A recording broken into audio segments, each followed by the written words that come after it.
And I've got the internet legend, Mr. Bob Lee, with us. We're going to talk about sports and life in general. So, but today we talked about Kinston last time. Bob Lee had written a article on his Bob Lee Says site, and I think you said what you had over 100 comments, or way Over more than 100 over comments. 160 comments, which is a lot for columns. I mean, my columns always get the comments, but that's a lot of comments. And you only get maybe 2 or 3% of the people who read anything actually comment on it. And with me, it's usually a lot of the same people that just Right. like to interchange with me, and that's fine. I appreciate that. But this one got passed around a lot, and most of the people, I think 95% of the people that commented agreed with me and thought it was a well-written article, and I spoke for them, and it was a sad situation that I talked about why Kinston has gone from an idyllic little small town in America to the number one poverty-stricken, crime-ridden community in North Carolina and on a short list among across the country. And that's simply a fact. I didn't vote on that poll, but as you can imagine, it didn't sit well with some people. So I got about a dozen or so "How dare you" um, comments, which was fine. I interchanged with them. I always write back if people comment to me, and some of their parochial views were understandable.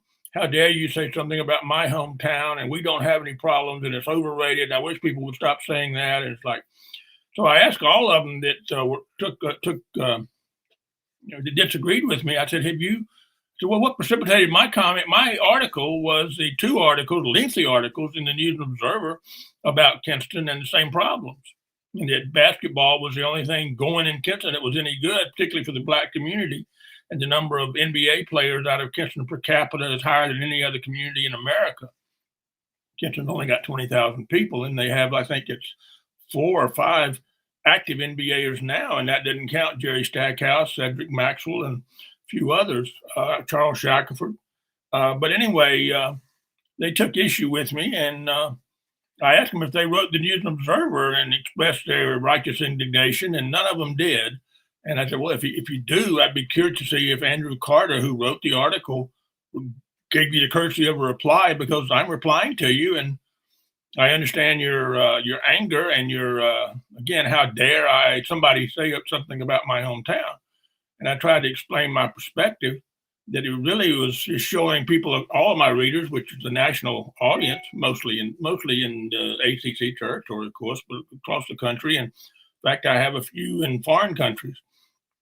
What has happened to American small towns? Because what has happened to Kinston is certainly not unique. And when a small towns, many of them are what I call mothership economies.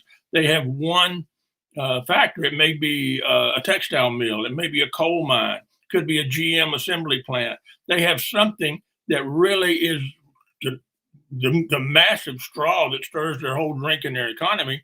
And if that shuts down for any reason, they got no money flowing in the economy. The people don't have any money in their pockets to buy anything from retail merchants, and they have to go elsewhere to find jobs. So when you have a mothership economy, as Kinston did with tobacco, and then it had several other hits too. The DuPont plant closed, the shirt factories all moved off, and they get a massive hurricane about every 3 years that totally wipes people out. And so I brought all those points out, but some people, again, 5% of the people who replied, didn't want to hear that, which was fine. I didn't send it to them. Nobody has to pay to read my column, so it wasn't that I owed them 25 cents back for whatever they paid to get on my site. But anyway, it was kind of interesting. And so there was one guy that we had a ping pong, what I call a ping pong conversation. He said something, I said something. He said something, I said something. So finally, after about 3 volleys, I said, this is getting boring. I said, I just do this to entertain my readers, because I knew after 2 paragraphs of his first column that he wasn't interested in anything other but yelling at me and throwing a bunch of racial epithets at me and whatnot. And that was fine. But I thought, well, this guy's going to be interesting. My people probably don't hear a guy express himself quite like this gentleman was. And he's a black man from Kinston who employed now with NC State, and I'm not sure what. It's none of my business. But saw the column and took issue. And You'd have to read it to understand it, and I encourage people to go read it. But I told him, I said, look, you're just entertaining my people. But now after 3 rounds, it's starting to get boring, and I don't like to bore my people. So you can have the last word. Ready? 3, 2, 1, go. And I've yet to hear from him. But anyway, it was interesting. Well, let me ask you this question: why do you feel you got some of that back? Because you mentioned Kinston, and that was with the article. Again, I'm in Chatham County, and in Chatham County, at one time, Siler City had a bunch of uh, plants that made clothes. They also had a chicken plant. The manufacturing of clothes went away. That died away. The chicken plant closed down. Things got to a certain degree very similar to what you mentioned with Kinston. Um, but the thing is, Monterre Farms, which is a privately owned chicken company, has come back in, revitalized the community to a certain extent, opened the plant up. So the pushback you got from those folks from Kinston, are they kind of, they've got a viewpoint that this is the way Kinston was and is still is, but in reality it's not, or do you have Well, any no, idea what's driving the it? people like me who are expats who left Kinston for whatever reason, not because we were disenchanted with the community, just we went off to college and decided what we wanted was beyond that. We wanted to go to the big city, be it Atlanta or Washington or Charlotte or Raleigh, wherever, and seek our fortunes and our lives there. It wasn't, I don't want to grow up and spend my life in Kinston. This Kinston didn't have the opportunity people might want. And some did go back and got back in the family business and whatnot. And that's fine. It's individual decision. But I think it all comes down to leadership. When things happen in the community, be it a natural disaster like a hurricane or something, it's really up to the leaders at that time. And if they are futurists and can see what's going to happen, and there aren't that many people who can look down into the future and anticipate properly what's going to happen with the economy, with the world, with whatever. And so small towns, the odds that they're going to have a mayor and city council that has people on it that can say, we need to do this now for the future. We need to build a bypass around the town. We need to build new schools, whatever. We need to build new roads, whatever. Most people are so tied up in today's problems and meeting today's budgets and whatnot that they really can't plan for the future. It's pretty much the same way people don't save money. They can't put it away for a rainy day because they're dealing with today, trying to pay today's bills. And it's no different with the town. And the other factor is for expats, expatriates who've left Kinston, but still they left in body, but they didn't leave in spirit. And in my case, been gone 50 years, that we kind of had the idea that Kinston will always remain like it was. It's like a Walt Disney builds a theme park for Happy Days, which is life in a small town in the 60s.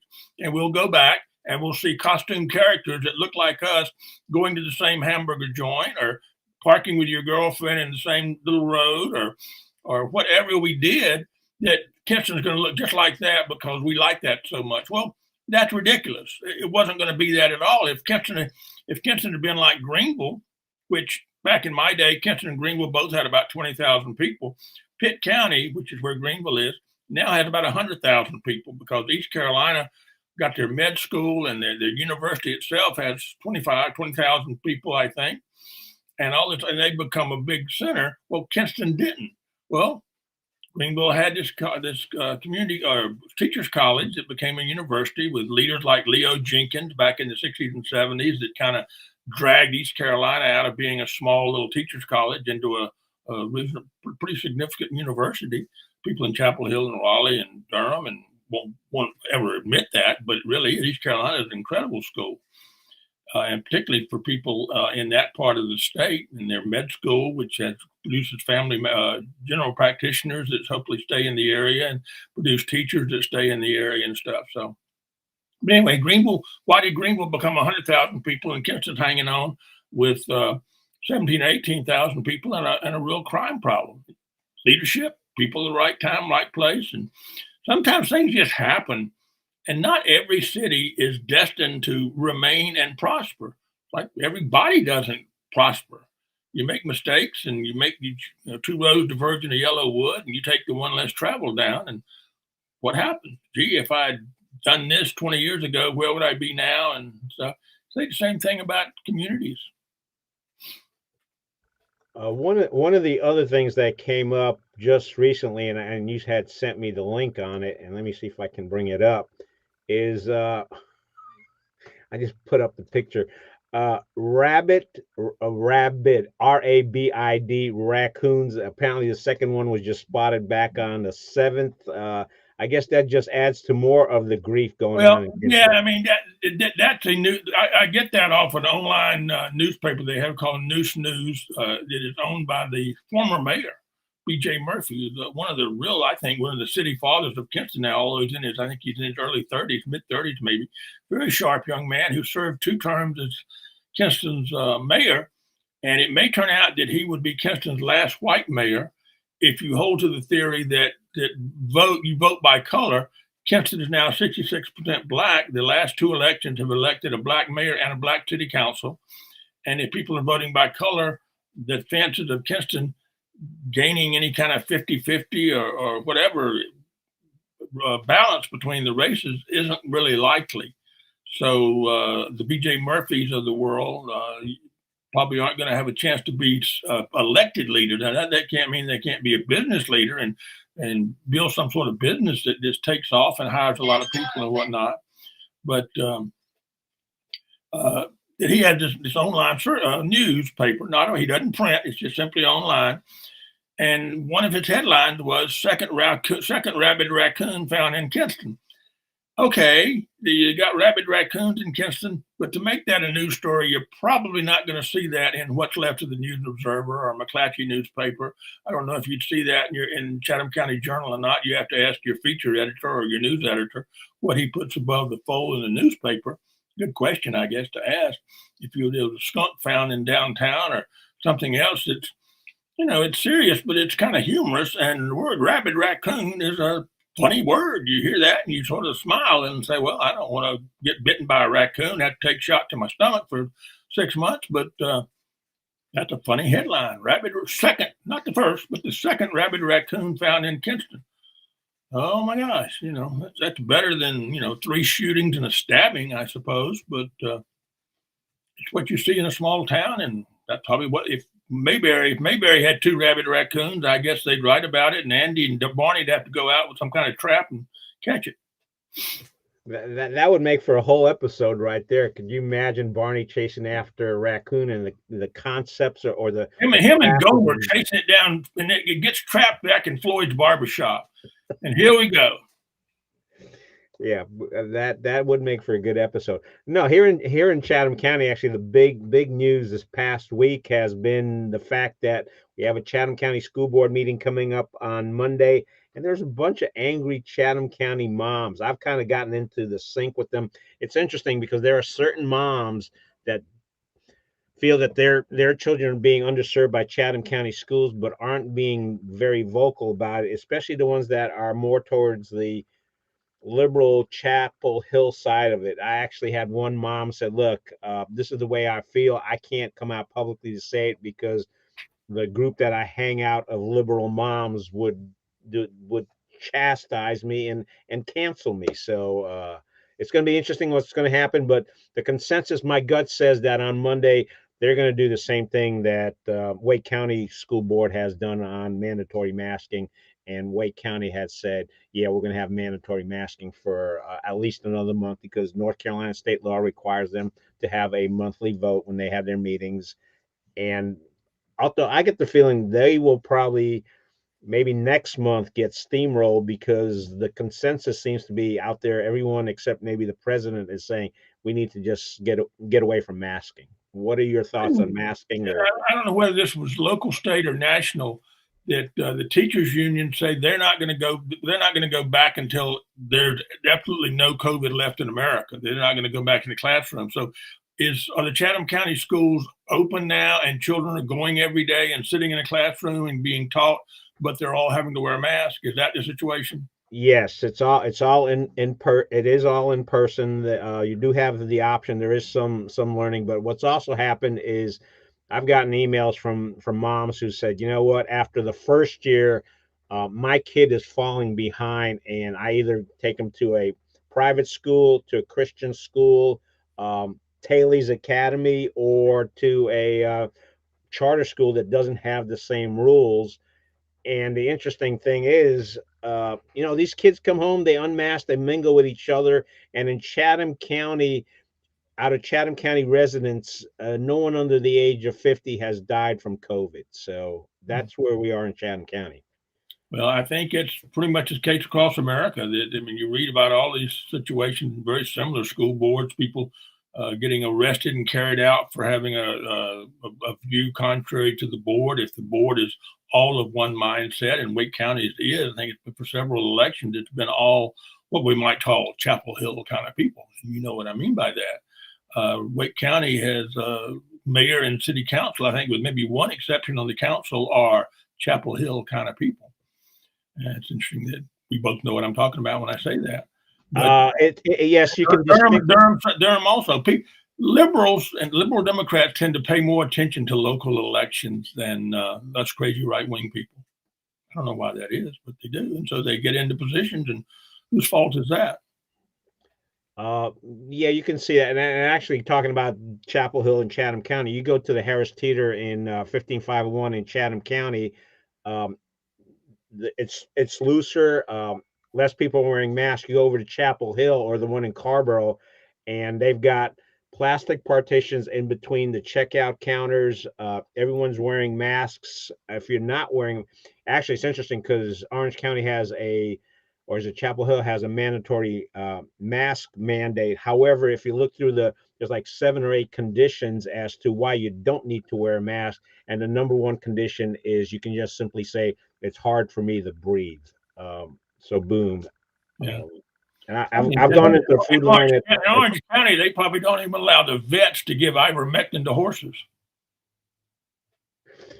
Yeah, some folks won't understand that reference while others will. So, but the ones that did liked it. Yes, they did. Anything else on Kingston, or are we ready to talk a little bit of sports? Well, they've got a big barbecue festival down there this weekend, and my cousin is one of the organizers of it. And I asked her, I said, well, because of what's happened the last few weeks, would you like me to be a celebrity judge? And she said, absolutely. And then she said, however, our event insurance does not allow for mayhem and a race riot. So much for my being a celebrity judge at the barbecue festival in Kingston. I may go down anyway, though, just to put on a pair of Groucho glasses and pull my ball cap down real low and see if I can sneak around, but I may be asking for trouble by doing that. Well, you can go incognito. You want me to do that? Just so we have something to talk about next week. It's material for a whole nother column and maybe another 160 comments for you.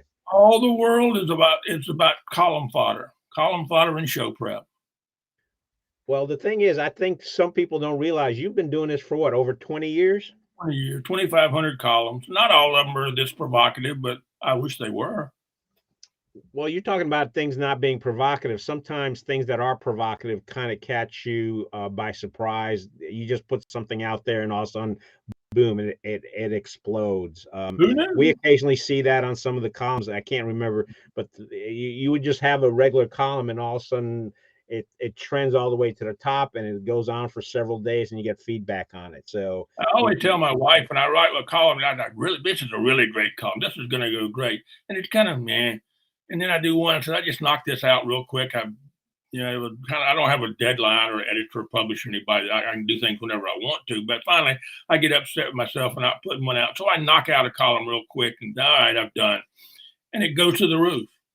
And invariably, the ones that I think, man, I've thought through this. It's really important. The world needs to hear this. Man.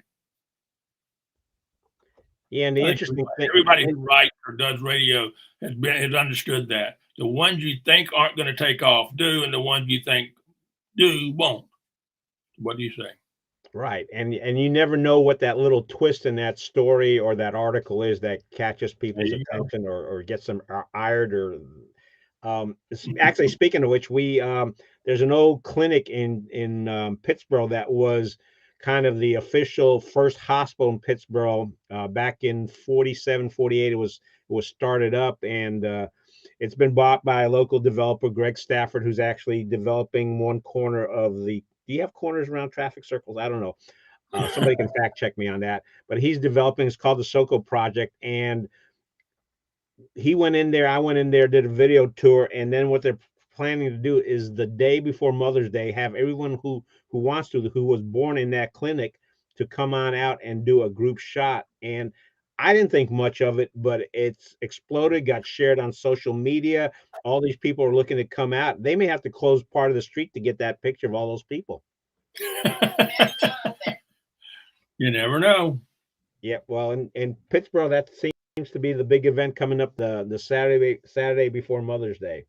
Are people calling in with columns there with questions? Actually, you know what? Somebody looks like he. Oh, yeah. No, I don't think we want to All respond right. to these because it's basically someone trying to let us know that here girls want everyone, even you. So I don't think your wife or my wife would allow me. So someone's trying to spam us. Forever, and I don't know why this is, Gene. It could be my animal magnetism. I continue to get friend requests on Facebook from Serbian war brides, and the Kosovo escort service. I don't know, and if it's a name I don't understand, I look at the picture and then I quickly say, delete. No, not gonna make friends with you.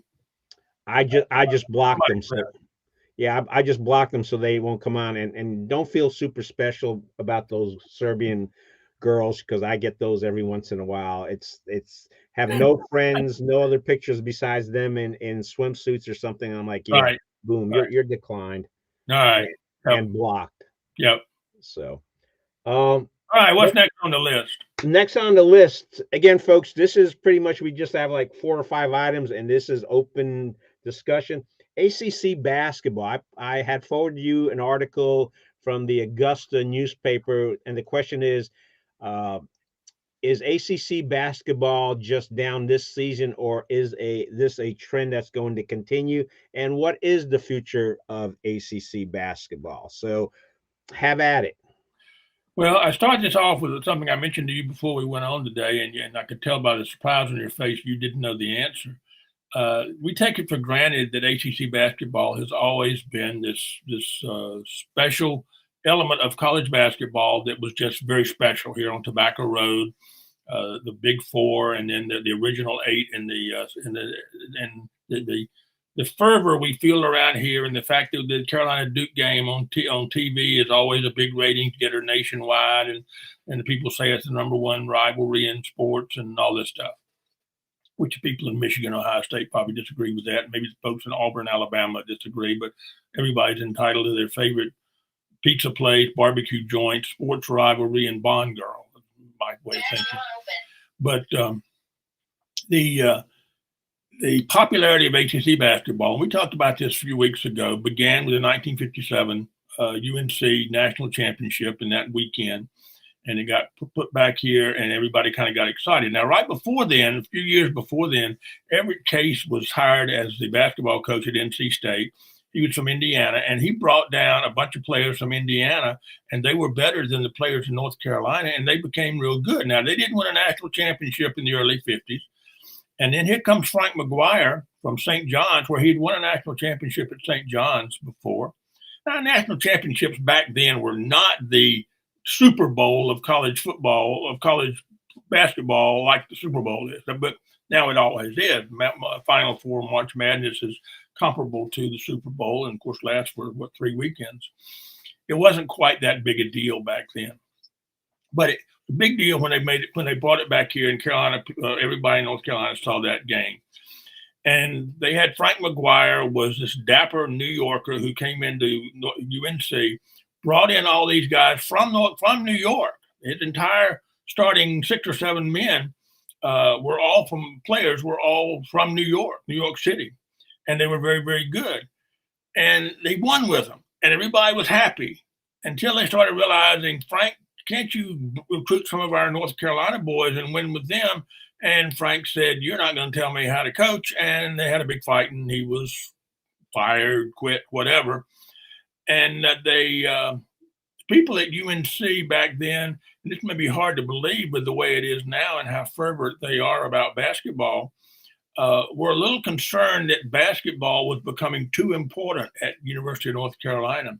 And this Frank McGuire was just not our kind of guy. And he's from New York. Oh, my God. And we don't really want him to take over and become the face of the University of North Carolina. It should be Frank Porter Graham, or it should be Silent Sam, or it should be something else, but we don't want it to be this guy from New York. And so he left, and to prevent North basketball from becoming too important at North Carolina, they promoted his 32-year-old assistant to be the head coach. Gene, it's in the first line. Who was that 32-year-old assistant that was promoted to be the North Carolina basketball coach so that UNC basketball would not become too important? Were the initials DS? And they later named the dome after him. That's right. 40 years later, they named the dome after him. But that's why he was hired. Instead of going out and getting an established coach, they said, well, this guy will be okay, and he'll have a nice team, and they'll, hopefully beat Duke or whatever. But he's not going to make it a national. People aren't going to know the University of North Carolina because of their basketball team. Oh, we don't want that. And that didn't turn out too well for that way of thinking, because Dean became bigger than Frank McGuire, really. I mean, he's more of a name in the history of college basketball than Frank McGuire had become. And so that sort of, and we mentioned our generation, my generation, baby boomers. We were all 8, 10, 12 years old when Carolina won in 57. And so then we grew with ACC basketball. And Dean Smith in the 60s, when I was in school from 65 to 69. Before that, he had Billy Cunningham and Larry Brown. And then he recruits Bob Lewis, and then Larry Miller, and then Rusty Clark and Bill Bunning and Dick Grubar and Charlie Scott, the group that came in the late 60s, went to the Final Four all 3 years. Didn't win, but because there was a guy named Lou Alcindor out in UCLA. But they were really, really good and very famous. And Duke had a coach named Vic Bubas, and he had some teams that made the Final Four in the early 60s. He had players like Art Heyman and Jeff Mullins, and they made it to the Final Four, but they never won. They never won the national championship, but they were a national power to the degree that college basketball was a national, everybody watched sport. And it really wasn't quite at that time, but it was starting to happen with UCLA and John Wooden and Lou Alcindor and whatnot, and the fact that they won so much. And then, of course, NC State came along with Norm Sloan and David Thompson. And Duke kind of went through a little bit, when Bubas retired, Duke went through a little bit of a dip. They had several different coaches, my old buddy Bucky Waters and Chuck Daly and several others there. And then in I guess it was 80, 82, maybe 81, two guys were hired at the same time. And most people don't know this. One was Jim Valvano at NC State, and the other one was some guy with a name that nobody can still spell today, 40 years later, who was a coach at Army named Mike Krzyzewski. They came in the same year. And, of course, in 1983, Valvano won with the Cinderella team and beating Phi Sigma Gamma. And everything from then Krzyzewski got his machine going, and all this happened. And so the article pointed out that these coaches were either gone, in the case of Valvano, of course, died and was fired before then, whatever would have happened.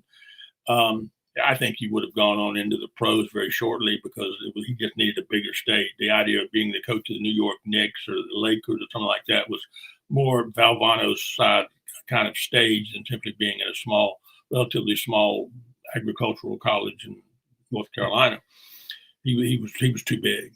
But we will never know that because of what happened. But Krzyzewski stays on and turns down the NBA and does what he's done. But all these coaches, and then you get into Johnny Swofford's great idea of let's expand the ACC, and you start bringing in these other programs. So the original 8 coming in and out with South Carolina, of course, went out when Frank McGuire, of all people, was at South Carolina. And they went out in the early 70s and got into a fight because they thought the ACC's academic restrictions prevented them from bringing in the student athletes, kind of that he needed to bring in out of New York. A guy named Mike Grosso was one of the reasons for one of the key guys that he wanted to get in, and Grosso didn't have a 700 on College Board or 600 or whatever it was back then. So he left. but and took South Carolina with him, and they brought in Georgia Tech and Bobby Cremins. But the ACC has been a coaches' league over the years. Now you say Michael Jordan, Christian Laettner, yeah, but it was really the coaches. And you bring in Lefty Driesell when he came over went up from Davidson. He was going to make Maryland the UCLA of the East, and you loved him or you hated him, depending on whether you were from Maryland or somewhere else. But he was a personality. So the ACC has always had these big personalities as coaches, and now they're either dead, in the case of Coach Smith and Valvano and Lefty Driesell, and you've got the 75-year-old Mike Krzyzewski retiring. You've got Jim Boeheim, who's still hanging around up there in Syracuse. He's 77, I think. Leonard Robertson, South Florida State.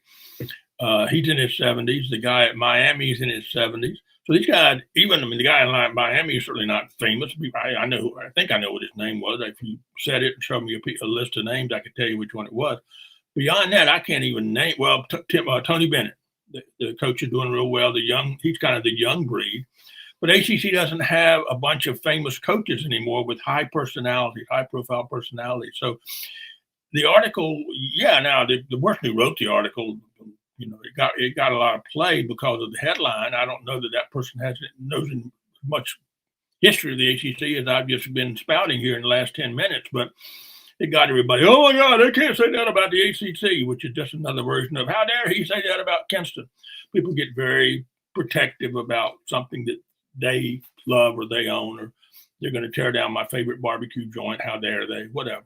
Same sort of natural reaction that people have. So to say the ACC is no longer the preeminent basketball conference in America, well, certainly not this year. The SEC is. To the degree that I follow college basketball, you've got 4 or 5 schools, Auburn, and you say an SEC school is leading the nation. Well, it's got to be Kentucky. Well, it's not Kentucky. It's Auburn, or it's LSU, or it's Tennessee, or some of these other programs that are all doing very well now. And why that is, well, college basketball now is all about the Jimmies and the Joes. It's not the X's and the O's. I don't know whether David Glenn or whoever said that, or probably P. Head Walker. P. Head Walker first said everything. But it's the Jimmies and the Joes. It's the recruits. It's the better players. And if they're only there 1 or 2 years, it doesn't matter. I don't know that what Auburn's recruiting class was. Did they have a bunch of 5-stars on their team, or are they just kind of ball players? And Bruce Pearl, among all the other things he's done that got him fined by the NCAA, has produced a team that's winning now. Baylor, I can't name a player off the Baylor team, but that doesn't say much because I don't follow it. But where did they come from? Kansas is still out there, and I think they're rated in the top 10. You got Gonzaga, which came in the last 4 or 5 years, 6 or 7 years with Mark Few, and they're kind of always around wherever a Gonzaga is. And so it's spread out more. The Big Ten is not a whole lot this year. I think they were supposed to be maybe, but they're not. I don't know who the favorites would be. I guess Auburn would be a favorite. I guess Baylor would be a favorite. I don't know if there's any other schools in the Big 8 area. Duke, they say, is a lock to be a high seed, if not a number 1. Carolina's on the bubble, and I don't know which ones they have to win, whether it's they have to win 2 or 3 or beat Duke at Duke or whatever they have to do. But certainly the people in the lower level are getting nervous that they're not going to make it this year. And what does that mean? Should Hubert buy green bananas? Is he going to be around long enough? I think he definitely will be around next year. I think, as I've said before, Hubert's career is going to be tied to John Schreier. If John Schreier does good and beats Hubert, then people are going to get real nervous.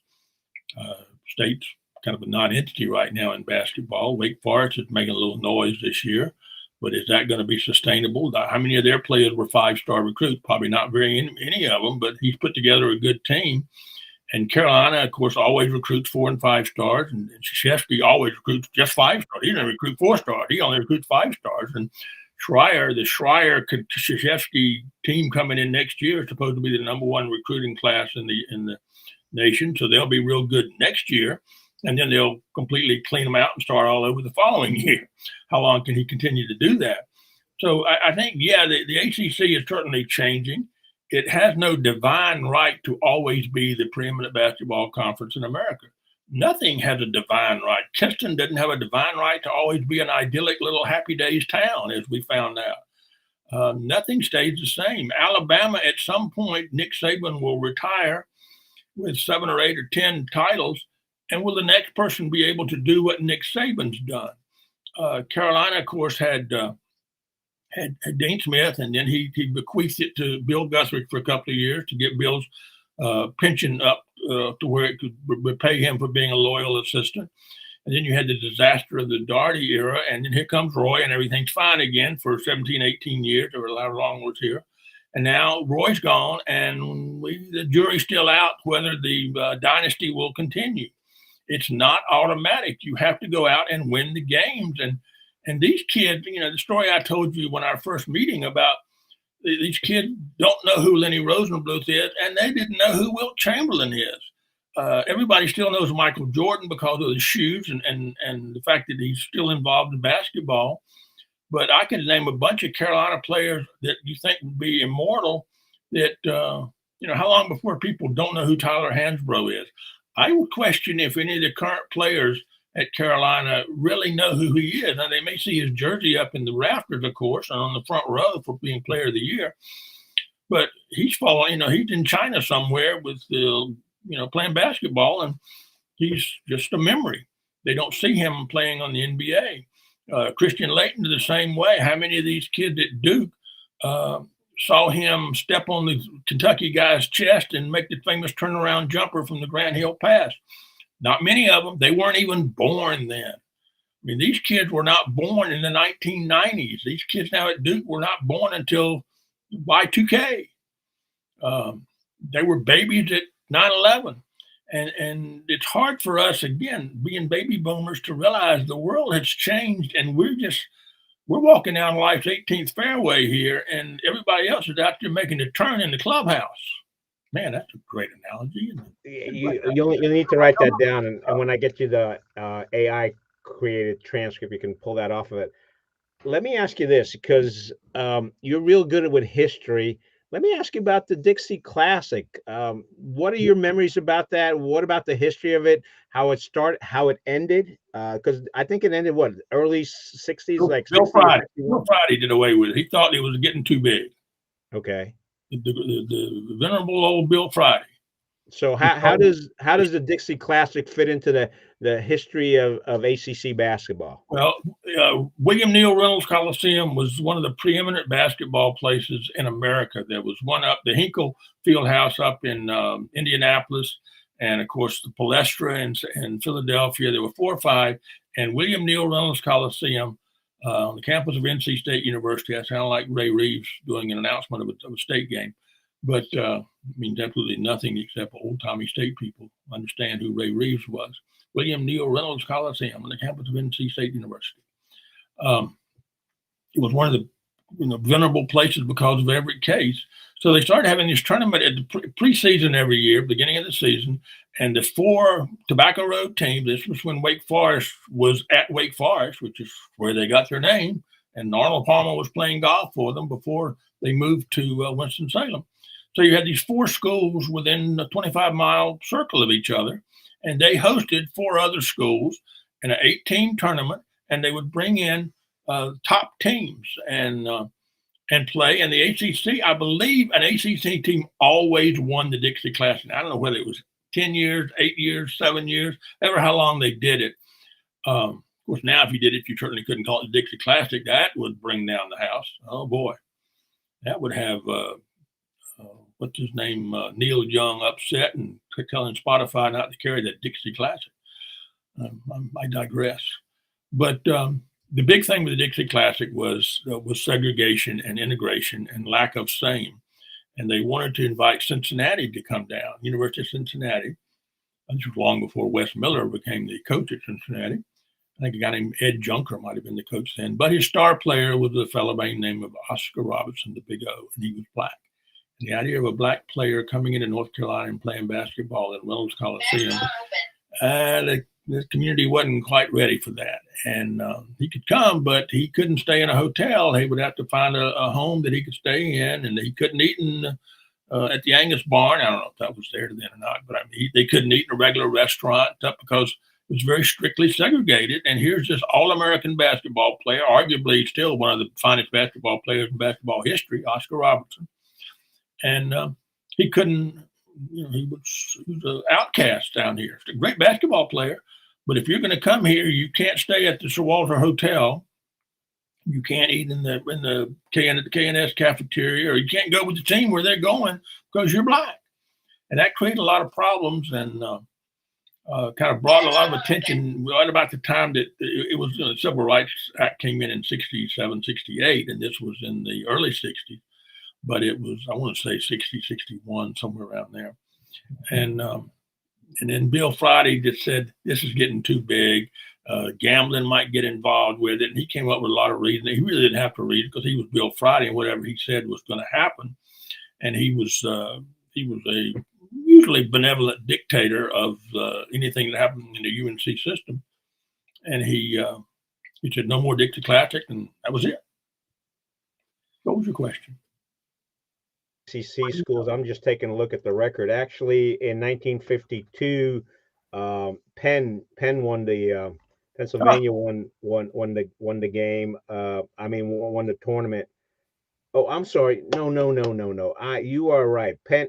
I knew I was. I wasn't going to. Yes, you are right. NC State won in 49, then 50 State, 51 State, 52 State, and 53 Duke won. Then State again, 54, 55. Those were the Indiana boys. Those were the Indiana boys of Everett Case.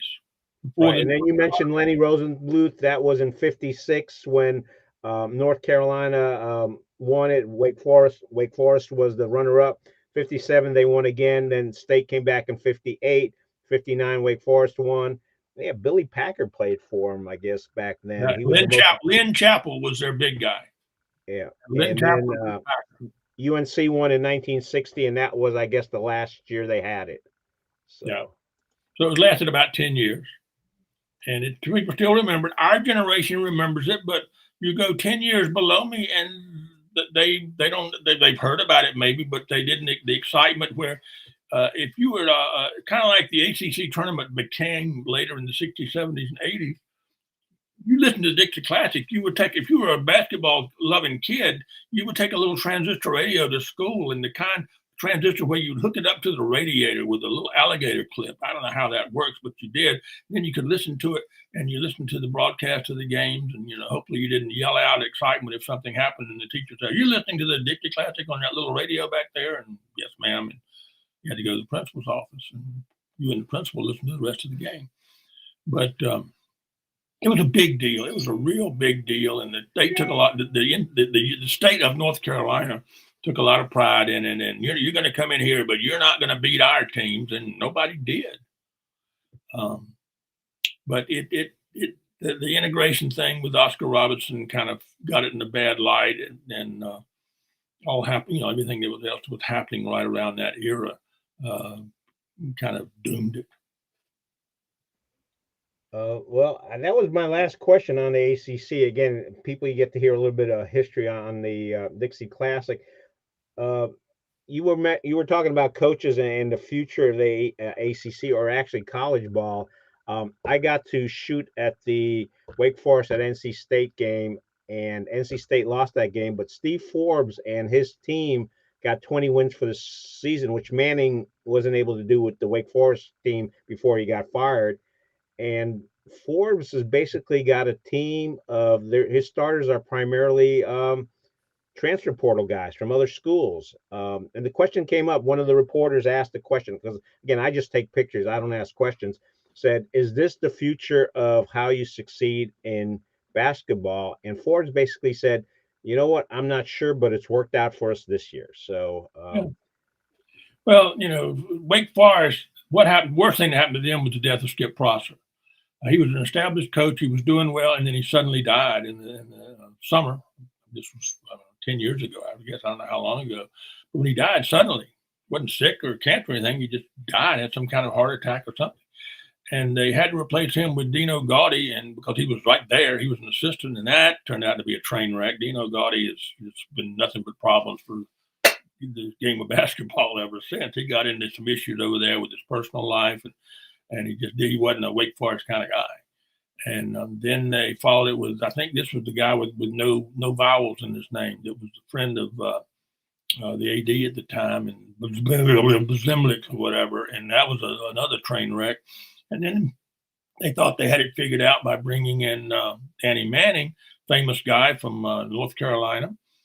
And unlike Larry Brown, who recruited Danny Manning, I don't think they brought in his father to be an assistant coach, which is the way Larry Brown got him to leave, not to come to Carolina, but to go to Kansas, and of course won a national championship with him before Larry Brown left to go to 18 other places and leave a trail of NCAA rule breaking behind him. But that's another story for another day.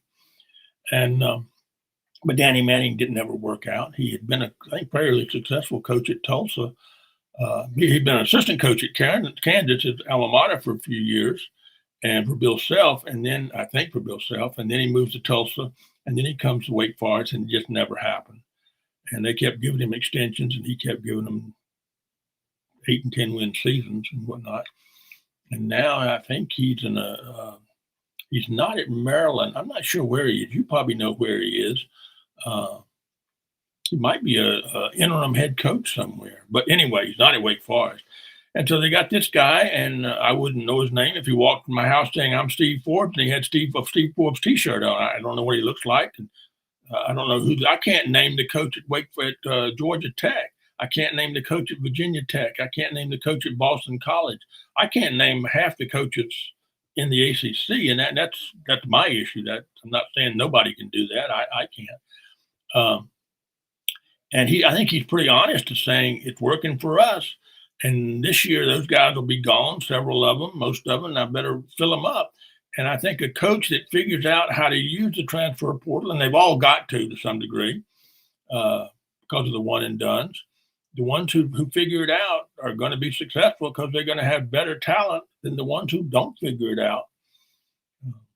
I definitely agree with that. Again, listening to the reporters, the question pops up is what's going to happen with Kevin Keatts, who's the NC State coach, and the consensus among the reporters seems to be they're going to give him another year. There were concerns about possible violations under Mark Gottfried, and that kind of got cleared up. And he will need to take advantage of the transfer portal, according to what I hear from the reporters, because if he doesn't, after next year, he's out of it. Well, didn't he? And I know teams fans make an excuse whenever their coaches teams don't do well, and there's always some excuse you can use. And I think they lost a big rebounding guy right before the season started. So the guy that's supposed to be their big man, didn't he blow out with an injury or something? And they haven't had him all year. Yep, he's been sitting out on the bench, and they've also had numerous other injuries. So it was interesting because at the Wake Forest game, I looked over at their bench, and I think they only had 7 or 8 guys dressed to play, which in college basketball is unusual to see. Well, the situation with NC State, which had this glowing history with two national championships, Norm Sloan's and Valvano's. That's the only 2 they've won, right?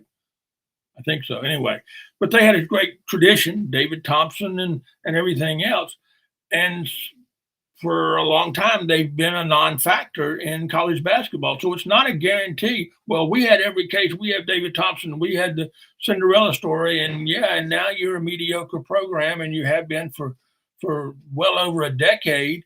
And these kids that you're recruiting now, they probably don't remember, and I'm sure they don't, David Thompson. Now, you get to NC State and people show you and tell you how great he was, but they don't know who he was. He doesn't have a shoe brand. There's no David Thompson shoe.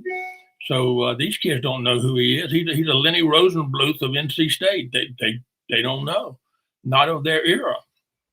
And the kids don't know him, but when he does come out and he comes out to some of the games and they'll do an award or presentation with them, that lower level, as you refer to it, definitely remember who he is. Well, you know why we call it the lower level of it, Dean Dome.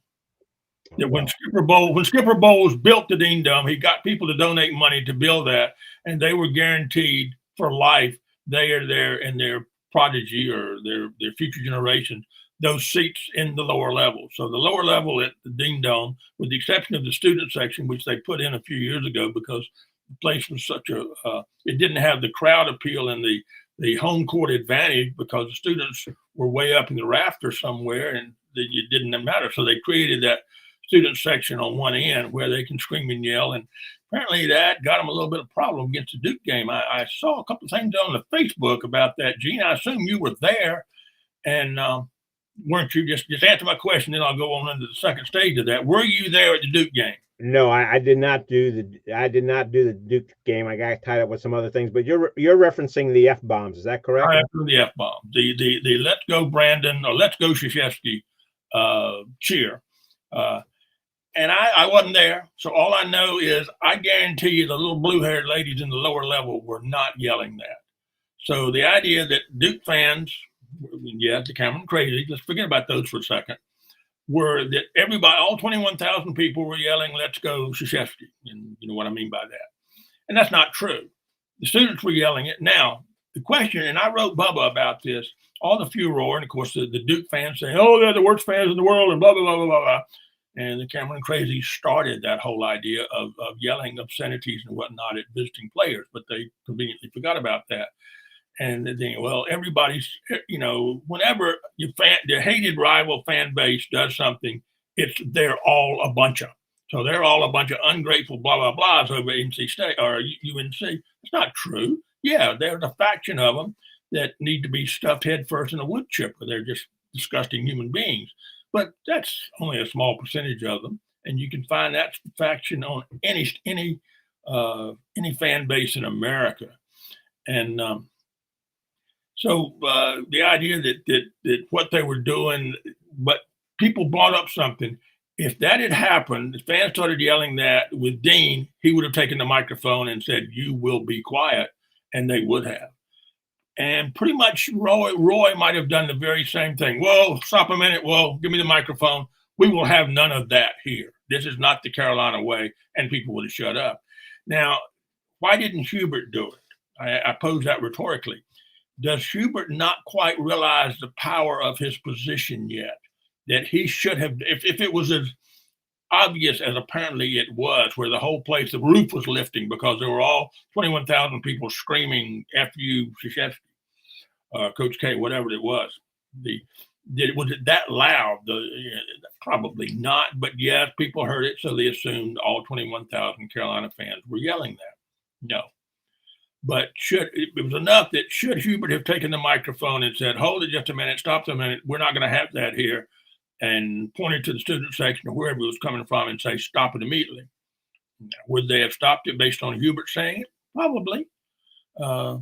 Because I'm sure there are a lot of Carolina people that when they heard him yelling that, it was like, "Oh, no, now we know what the headline is going to be. We're getting our butts beat anyway, and now we're going to be accused of all of us being a bunch of cretins over here."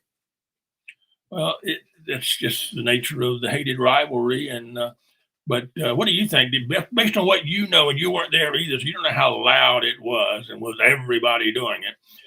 Do you think? No, I don't. Actually, during basketball season, I primarily concentrate on state simply because there's so many games going on. It's a little bit different than football season. Football season, I get to cover a lot of the games, and actually, I love when I get a trifecta when things get worked out where I can actually shoot 3 games because of the 4 teams being in such close proximity. But basketball is just it's you know how many more games you have in a shorter period of time. So well, what do you think though? That should Hubert have taken the mic, and if he had, would they have shut up? Well, first of all, I agree with you. I don't think he realizes he has the power. And second of all, I don't know. Would they have shut up? Because it goes back to part of that generational discussion you had. You're a little older than I am. I'm a lot older than those kids are. Would my kids, if they were in that crowd, first of all, they wouldn't be shouting that. And second of all, yeah, if any one of the coaches came up and said, "Hey, you shouldn't be doing that," they would stop. But I don't know if that would apply to the I think Roy would have stopped it. I think he and Krzyzewski have enough of an admiration and a friendship off the court that he would have said, "No, we're not going to have this," and he would have stopped it, and they would have listened to Roy. And I just wonder if Hubert thought about that and made this conscious decision. I'm just going to let it go. because I'm of a generation to where people yelling that is no big deal. It doesn't give me a case of the vapors, and realize that all those lower level people that are 70, 80 years old are not real happy with this. They may think it's cute, but they also realize, oh no, we don't do that here. Yes, you are. You're doing it. So, then you say, well, should Bubba have come up to Hubert and say, Hubert, you need to use your power and stop this? I think they would have quietened down if the head coach had said that, but they're not used to Hubert giving them orders. So anyway, it was interesting. And when they go to Cameron in 2 weeks or 3 weeks, whatever, is it going to be let's go Brandon Hubert? No, because it doesn't have the same impact. Hubert Davis is not on a level with Coach K's final game in Cameron.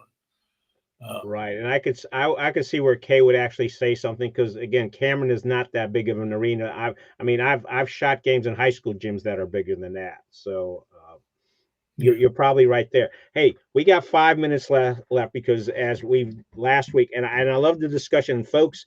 You cannot beat, you got BobLee's column, but you also have BobLee Live. One thing, and we had a few other things, but let's touch on this. We were talking about transfer portals. So let's talk about transfer portals for assistant football coaches, because I think that was even noticing that yet. I noticed it, and I did this research. I just pulled this up. Not counting head coaches, they're all making $5 or $6 million, or not $10 million now, and some of them. Not counting coordinators. Coordinators all make $1 million now. But let's go with an obscure assistant coach that you've never heard of, who coaches, let's say, inside linebackers, not just linebackers, but inside linebackers, or not just wide receivers, but the tight ends. He has 4 players that he coaches. They now, in a middle, not a superpower, but a middle Power 5 program, that inside linebacker coach makes more than the average the average salary of a fire chief in America. Fire chiefs in America make about $120,000. It's a pretty important position to head the fire department, whether it's in Kinston or Raleigh or Charlotte or Lucama or wherever else. A fire chief is a pretty important job, and the average price or salary of a fire chief is like $120,000. Inside linebacker coaches now are making well over $200,000. So and of course you saw yesterday or day before where the SEC split up their money for their broadcast rights, and each school in the SEC got $54 million a check for their share of the broadcast rights for SEC network or their games that are all on TV. So that put money in there that they can now use, and every coach is hired. One of the things he requires is a very extensive budget for his assistants, because he can't get the best assistants unless he's going to pay what the going rate is. And the going rate seems to go through the roof every day, certainly for head coaches, certainly for coordinators. Got to get the hottest coordinator. Oh, my God, we don't have a good coordinator. Our coach is a defensive specialist. We need to get the next Lincoln Riley to be our offensive coach. Oh, my God, what are we going to do? What are we going to lie here? So-and-so. The recruitment of assistant coaches is kind of like the recruitment of 5-stars.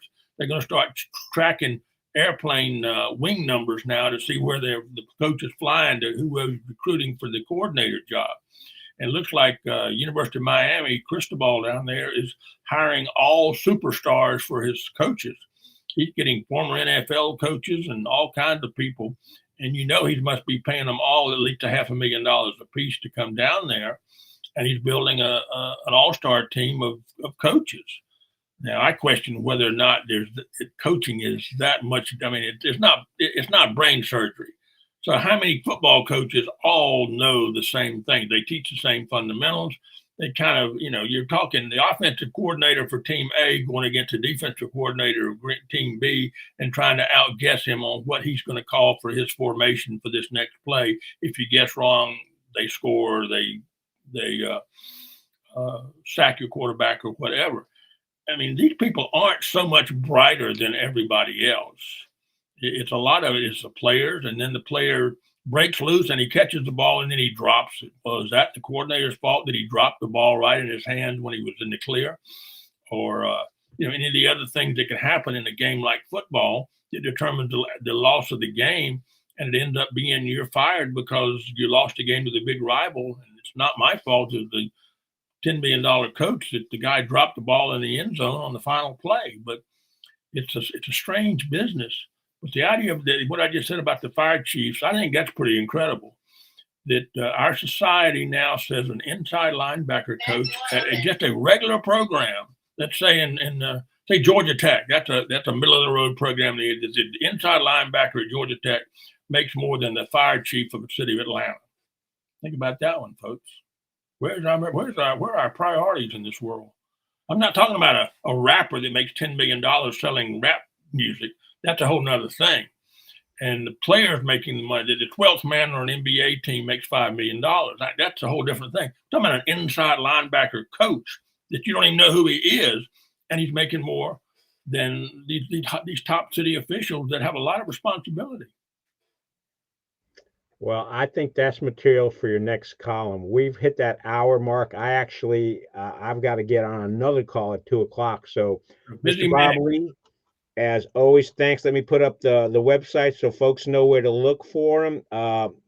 They also have the opportunity to sign up for your mailing list on the website, don't they? Yeah. Yep. So it's right there, facebook.com. I always post my columns on Facebook too. So yeah, so you'll be able to see that. And here is the website address, bobleesays.com. Folks, if Mr. BobLee's up for doing it again next week, I'm up for doing it again. I learned a bunch of stuff. Again, not being quite the same age as Mr. BobLee, I wasn't that much as to knowing about the Dixie Classic, except that was played at Reynolds, and I've shot at Reynolds before they did the remodeling, and we could talk about that the next time. But everyone, thank you very much. Hey, have a fantastic Friday. Have a fantastic weekend. And folks, thank you very much for watching. We're out of here. Thank you, Gene.